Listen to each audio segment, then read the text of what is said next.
you in the audience have been on a diet? Say, raise up your hand. Okay, so a few of you. Okay, put your hands down. So how many, again, raise up hands.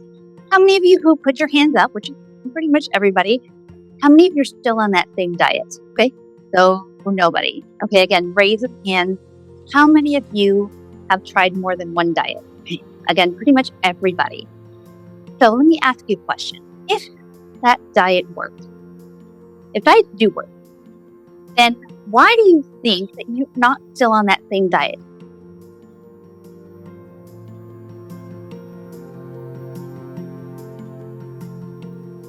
Well, when I talk to people and they say, well, how do I know if I have an eating disorder? And so I'll ask them and they'll say to me, well, how much of your day do you spend talking about food, thinking about food, thinking about what you ate, what you want to eat, what you eat, exercise, your weight, checking your body? That means, checking your weight, looking in the mirror, feeling guilty about what you ate, any of those kinds of things. And people will tell me, oh my gosh, talk like all day long, 80%.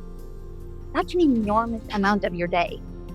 So if you think about it, why are you spending 80 or 90% of your day about food, thinking about them? And then ask, what do you think you would be thinking about if you weren't spending 80 or 90% of your time thinking about food? What else would you be thinking about?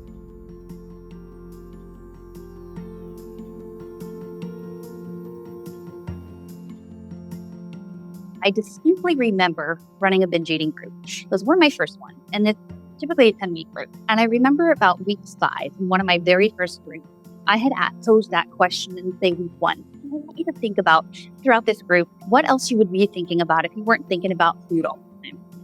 And one of my members just burst out crying. And, we stopped the group. What's going on? She said, week 5, and I'm not binging as much. But I realized that now that I'm not binging as much, I'm really starting to think about my marriage. I'm starting to think about my job. And I'm not happy in my marriage. I haven't been for the longest time. And I hate my job, but I feel stuck. I feel like I can't leave because I'm the primary breadwinner and I have people relying on me for my paycheck every week.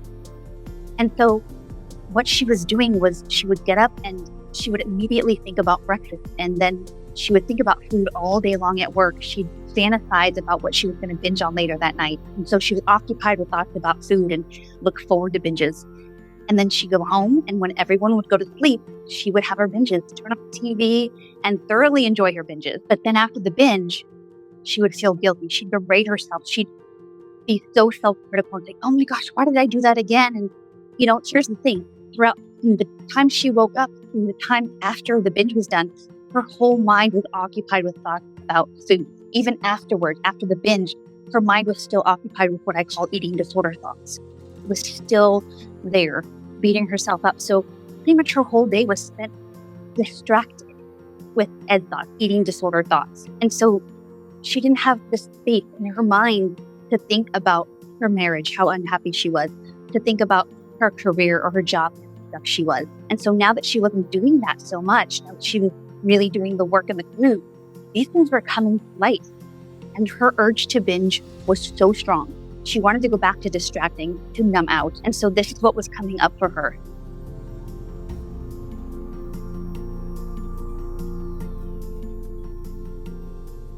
Hi, I'm Dr. Cristina Castagnini. I am a licensed psychologist and certified eating disorder specialist, and I have a podcast, Body the Bite.